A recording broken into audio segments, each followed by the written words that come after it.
পুঁজিবাজার চাঙ্গা করতে লেনদেন নিষ্পত্তির সময় কমাতে চায় Bangladesh securities and exchange commission. চালু করতে চায় T+1 পদ্ধতি। এতে শেয়ার কেনার একদিন পরেই বিক্রি করতে পারবেন বিনিয়োগকারীরা। সংশ্লিষ্টরা বলছেন, পদ্ধতিটি চালু হলে লেনদেনের পরিমাণও বাড়বে, যা ইতিবাচক। আশঙ্কা, স্ক্রিপ্ট নেটিং বা দিনে কিনে দিনে বিক্রির সুযোগ বাজারে ক্ষতিগ্রস্ত হবে। বিশ্লেষকরা বলছেন, লেনদেন নিষ্পত্তির সময় কমলে ব্যবসা বাড়বে, কিন্তু বাজার কতটা লাভবান হবে তা নিয়ে প্রশ্ন আছে। ভোগান্তি ভুলে চলে আসুন রিগালে। ওয়ারেন্টি সহ স্টাইলিশ কালেকশন নিয়ে রেডি রিগাল ফার্নিচার। সংকট কাটিয়ে খানিকটা ঘুরে দাঁড়িয়েছে দেশের পুঁজিবাজার। প্রায় 2 মাস ধরে দৈনিক গড়ে লেনদেন হচ্ছে 1000 কোটি টাকার উপরে। বেড়েছে সূচক এবং বাজার মূলধনের পরিমাণও। আস্থা ফিরেছে বিনিয়োগকারীদের মধ্যেও।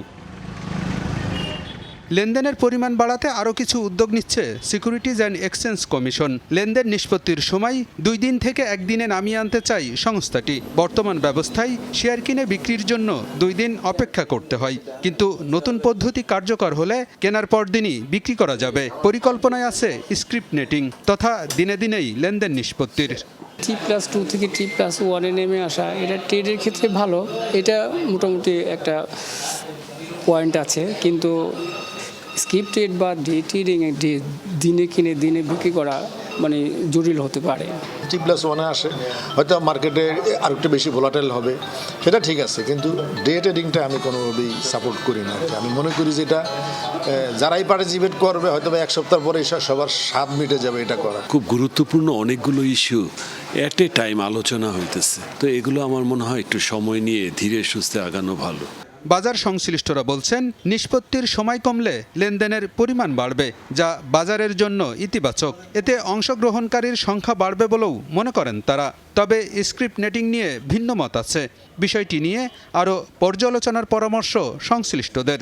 একটা সেটেলমেন্ট সাইকেলের মধ্যে অনেক সময় একটা গেম হয়ে যায়, ওই জিনিসটা কিন্তু হবে না।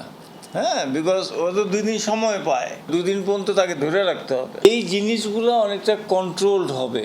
সো আমার কাছে মনে হয় যে T1টাও যৌক্তিক।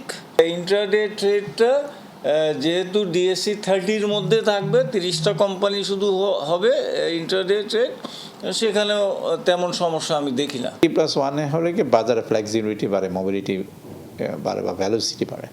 So which is good for everyone. But T+1 এ মুভ করা মানেই যে you are not being force যে আপনি আজকে কিনে কালকে বিক্রি করবেন। It's an option.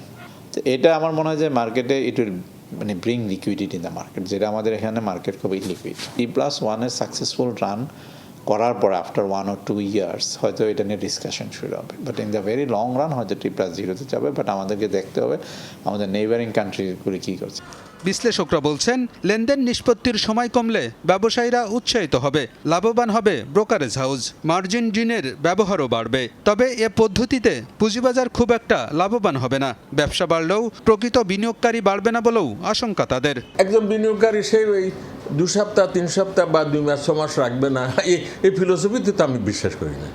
আমি সকালে কিনলাম বিকেলে বিক্রি করে ফেললাম, এটা তো হচ্ছে শেয়ার ব্যবসাকে উৎসাহিত করা। শেয়ার বাজারে যেটা উৎসাহিত হওয়া উচিত, ইনসেন্টিভ যদি কোথাও থেকে থাকে, সেটা হচ্ছে বিনিয়োগকারীদের জন্য থাকা উচিত। সাময়িকভাবে উৎসাহ উদ্দীপনা আসবে, টার্নওভার অনেক বাড়বে, কিন্তু ওটা সাস্টেন করে না। কিন্তু বিনিয়োগকারীদের কতটুকু সুবিধা আমার তো মনে হয় না, প্রকৃত বিনিয়োগকারীদের। লেনদেন নিষ্পত্তির সময় কমিয়ে আনার উদ্যোগ কার্যকরের আগে প্রতিবেশী দেশগুলোতে কিভাবে লেনদেন হয় তা পর্যালোচনার পরামর্শ দেন বিশ্লেষকরা। আলমগীর হোসেন, যমুনা নিউজ, ঢাকা।